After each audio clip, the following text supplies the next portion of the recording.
welcome back to Hartsville Homestead. Behind me, I have the wood for 2 Salatin style chicken tractors and 1 Suscovich chicken tractor. So I would love to be able to get it done today, but I don't think that's going to be possible. But over the next couple days, we're going to finish building these things out in preparation for the 175 chickens that we have coming in the spring.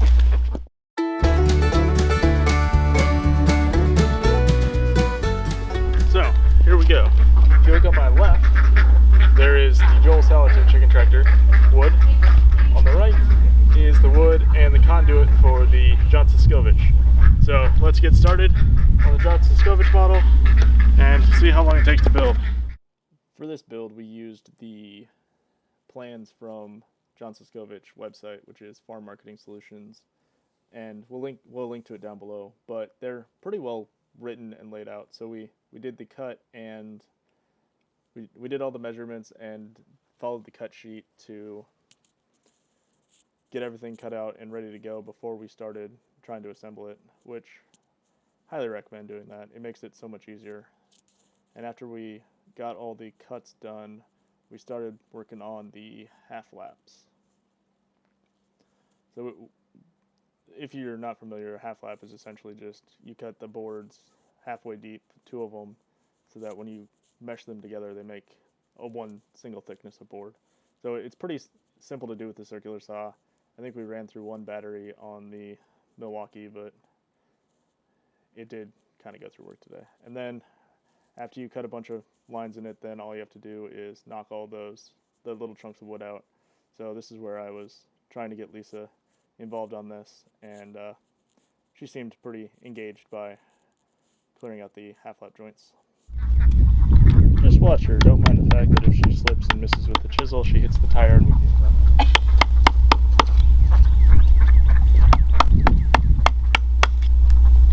Did you consider that? What? You slip and you miss and you hit the tire. I'm not gonna hit the tire. You want me to use the hitch? That's what he had me using, the hitch. And that was like no balance. Why don't we show everybody what you were having me balance on prior to this? Go ahead, turn the camera. This is what he wanted me to work on. It was an example. This. I was like, hey. Just balance it here and go like this. I did not even say balance it here.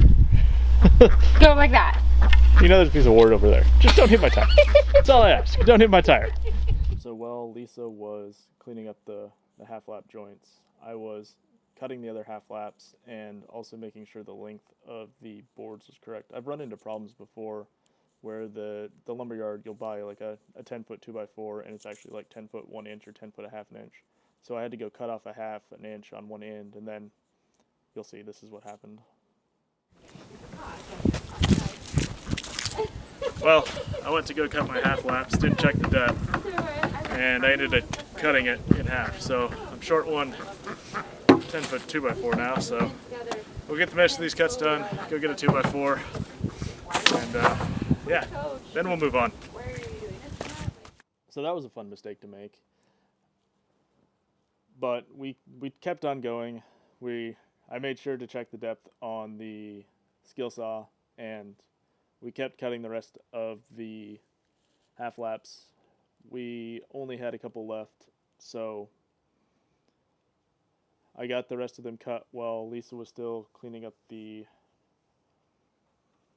half laps on the 24-inch pieces, and then we went and finished the rest of the clearing up the half laps. Here's a good example of it. So you see all those lines. You just have to knock all that out, and it's good to go. It's pretty simple. Maybe we sped this up a little bit too much, but you get the gist of it.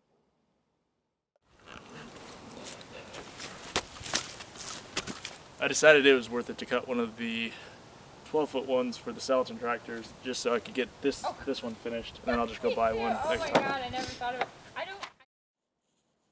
So here we are putting the pieces together, or just in the same place that are on the diagram. This section of the stress-free tractor plans is a little more difficult to understand, just because there's not quite enough direction in there, I don't think. But here I am putting it in, clearing up those half laps just a little bit to make sure they fit, and then you start to glue and screw everything together.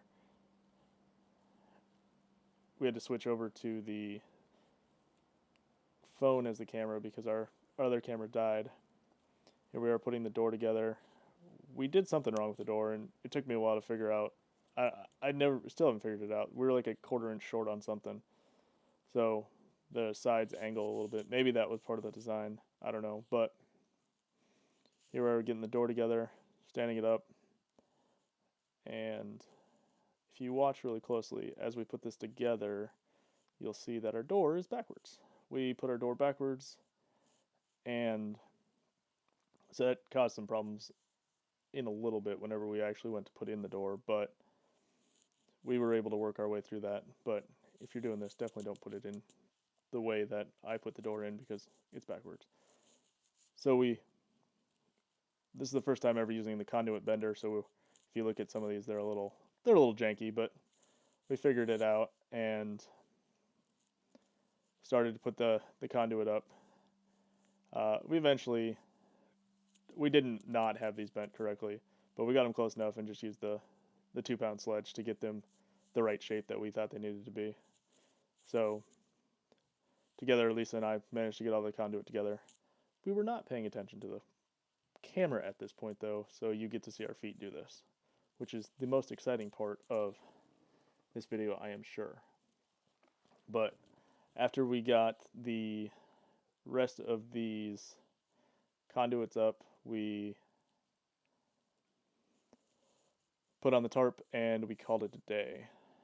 The only thing left on this one was just to put the hardware cloth around it, and we didn't film that, but it's just putting on hardware cloth. And that's our stress-free chicken tractor. Thanks for watching. Hard Struggle Homestead.